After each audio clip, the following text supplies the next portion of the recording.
Dzień dobry. Czy naprawdę dziś zrobisz mi coś takiego? Tak, to będzie serniczek na zimno z galaretką brzoskwiniowo-morelową. Ale uwaga, sernik zawiera alergeny.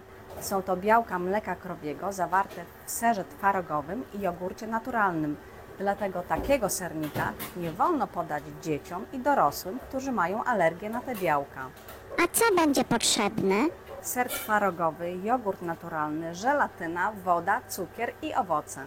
Poskładniki wymagające temperatury chłodniczej idą do magazynu z urządzeniami chłodniczymi. Znajdują się tam lodówki i zamrażarki, w których produkty żywnościowe są przechowywane w odpowiednich temperaturach. Temperatura w urządzeniach jest monitorowana w ramach nadzoru nad krytycznym punktem kontrolnym CCP1. Jest to związane z wdrożonym w warszawskich żłobkach systemem zapewnienia bezpieczeństwa zdrowotnego posiłków, czyli systemem HACCP. Temperatura w urządzeniach chłodniczych jest regularnie sprawdzana przez ciocie i wujków intendentów. My dzisiaj do przygotowania żłobkowej galaretki wykorzystamy owoce mrożone.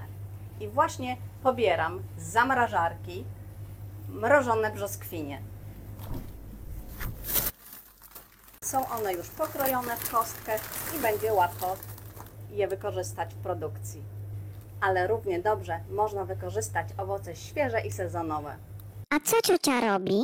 Przekłada ser i jogurt do kutra gastronomicznego.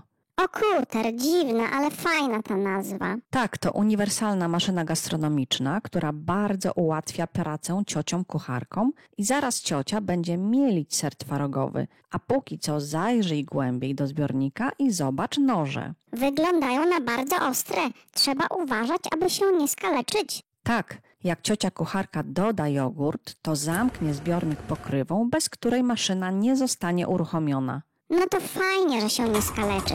A teraz mielimy. Posłuchaj teraz, jak pracuje urządzenie. Ulala, ale głośno. A jak długo tak będziemy mielić? Aż powstanie gładka, jednolita masa i może to potrwać nawet kilka chwil. Można zajrzeć przez tą szybkę. To nie jest szybka, bo szkło to zagrożenie bezpieczeństwa żywności. Dlatego w tym przypadku zastosowano transparentną pokrywę z poliwęglanu, ale faktycznie można przez nią zaglądać. A ja myślałam, że to wszystko jedno, z czego jest ta pokrywa. Nie jest i nie może być. Projektanci sprzętów gastronomicznych muszą wziąć pod uwagę wiele elementów, w tym aspekt bezpieczeństwa żywności. No i widzę, już jest ta jednolita masa. Tak, ciocia musi teraz przełożyć masę ze zbiornika do miski. I co dalej? W międzyczasie rozpuszczamy cukier w gorącej wodzie i dodajemy żelatynę. A po lekkim ostudzeniu dodajemy do masy twarogowej i mieszamy rózgą. O, znów ta rózga do mieszania. Naprawdę fajnie nazywasz te sprzęty. Rózga gastronomiczna jest bardzo przydatnym sprzętem w kuchni żłobka. Służy właśnie do mieszania. A co to? To blaszka, do której ciocia będzie wylewała masę. Teraz widzisz jedną, a za chwilę drugą. Ciocia wykorzystała składniki na 100 porcji, bo tyle jest dzieci w żłobku, więc nie zmieszczą się do jednej blaszki. O, widzę drugą, jest mniejsza. A kiedy będzie ten mój serniczek? Dopiero jutro. Dzisiaj będą kokosanki, które widziałaś na blacie obok lodówki. O takie piękne, robione dzisiaj przez ciocie kucharki na dzisiejszy podwieczorek. No co za niefart. Ja bym zjadła dzisiaj oba deserki. A w ogóle dlaczego tak kokosanki dzisiaj, a serniczek jutro? Bo serniczek musi stężeć. Widzisz obie blaszki w lodówce, a ciocia musi przygotować jeszcze galaretkę brzoskwiniowo-morelową. No jak to? Sama będzie ją robić? Nie może wysypać z torebki? Ciocia kucharka w żłobku sama robi galaretkę dzieciom. Z owoców. W tym przypadku były to mrożone brzoskwinie i morele. Zostały zagotowane, zblendowane i teraz ciocia dodaje rozpuszczoną w gorącej wodzie żelatynę. Widzisz, jak ciocia powoli dodaje żelatynę i dokładnie miesza rózgą. W ten sposób sama robi galaretkę brzoskwiniowo-morelową. I co dalej? Masa twarogowa stężała w lodówce i ciocia kucharka będzie taką chochlą nalewała galaretkę na tą masę. Blaszki z sernikiem trzeba wstawić na całą noc do lodówki, dlatego dostaniesz go dopiero jutro. Ulala, samodzielnie zmielony twaróg, samodzielnie zrobiona galaretka, to ciocie dużo pracy mają z posiłkami dla dzieci. A do tego robią bardzo pyszny i piękny serniczek, aż mi ślinka cieknie na sam widok. Takie wysokie standardy są w warszawskich żłobkach. A tak wygląda gotowy serniczek i zobacz, jak ciocia pięknie pokroiła równiutkie kawałki. No zaraz, a co dostaną dzieci, które nie mogą jeść nabiału, czyli mają alergię na te białka mleka, co mówiłaś na początku? Dzieci dostaną galaretkę owocową. Ciocia przygotowała dla nich porcje w oddzielnych pojemnikach. No niestety nie można im dać serniczka z uwagi na znajdujące się w nim alergeny. Wszyscy wiedzą, że alergeny to zagrożenie bezpieczeństwa żywności dla dzieci i nawet dla osób dorosłych. Jest to bardzo ważne i trzeba o tym pamiętać.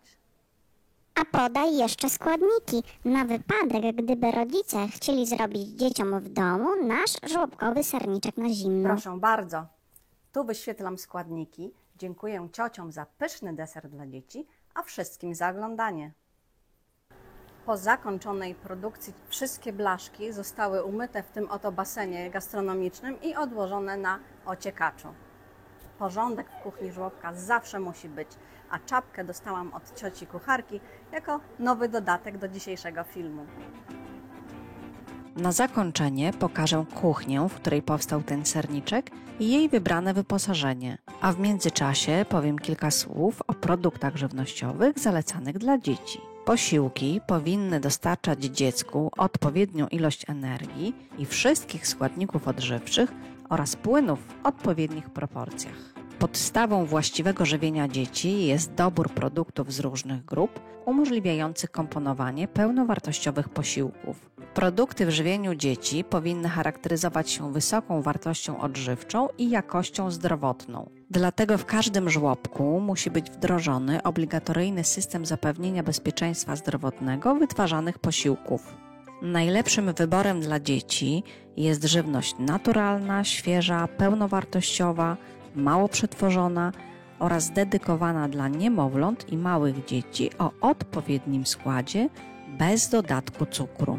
W codziennym jadłospisie należy uwzględniać mleko i produkty mleczne, np. jogurt naturalny, kefir, ser twarogowy oraz jaja, chude mięso, wysokogatunkowe wędliny, produkty zbożowe z pełnego przemiału ziarna, tłuszcz oraz świeże warzywa i owoce. Należy pamiętać, że prawidłowe żywienie dzieci ma bardzo ważny wpływ na ich zdrowie i rozwój.